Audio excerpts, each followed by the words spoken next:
Bwana Yesu atusaidie. Kama huna mawasiliano mazuri na Mungu, utakuwa ni mtu wa kawaida. Bwana Yesu atusaidie. Kuna wakati utahitaji baraka za Mungu za kutajirisha, lakini kama huna mahusiano mazuri na wazazi wako, utakuwa unapoteza muda wa kuzifikia zile baraka kwa wakati. Bwana Yesu atusaidie. Sema amina na utabarikiwa. Heshimu baba yako, heshimu mama yako, utaona neema na nguvu za Mungu zikijaa kila inapotoa leo kwenye maisha yako, hutapungukiwa. Bwana Yesu atusaidie. Haiwezekani kusema unampenda Mungu wakati baba yako unamchukia, wakati mama yako unamchukia. Haiwezekani kusema unampenda Mungu wakati ndani yako hautamani wewe kuona wenzako wanafanikiwa, wakati ndani yako hautamani kuona wengine wanapiga hatua. Ni mtu ambaye umejaa kiburi. Bwana Yesu atusaidie. Sema amina na utabarikiwa. Kuna watu hapa ambapo tunapozungumza popote pale, inaweza ikawa mikosi inayokuandama na balaa zinazokuandama ni kwa namna kinywa chako unatamkaga nini kwa wengine. Bwana Yesu atusaidie. Moyo wako unazalisha nini kwa wengine? Sometimes tunaweza tukasingizia mapepo, majini, wachawi wamekukamata, wameharibu maisha yako. Bwana Yesu atusaidie sana.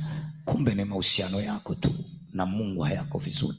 Ni mahusiano yako tu na wazazi hayako vizuri, na moyo wako ukajawa na kiburi cha kutokuomba toba, cha kutokuomba msamaha, cha kutokuachilia. Kwa hiyo vitu vyako vinaharibika. Bwana Yesu atusaidie. Vitu vyako havisogei, kwa sababu ili visogee ni lazima uwe na mawasiliano mazuri wewe na Mungu.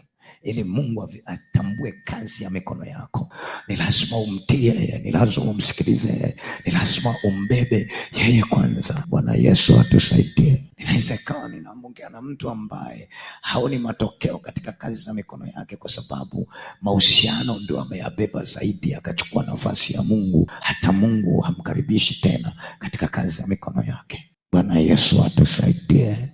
Sema amina na utabarikiwa. Usikubali kitu chochote hapa duniani kikachukua nafasi ya Mungu kwenye maisha yako. Baraka za Mungu za kutajirisha hautaziona kwa wakati sahihi. Bwana Yesu atusaidie, kwa sababu kuna kitu kimechukua nafasi ya Mungu kwenye moyo wako. Amelaaniwa yule mwanadamu anayemtegemea mwanadamu mwenzake, wakati katika moyo wake amemwacha Bwana. Bwana Yesu atusaidie sana.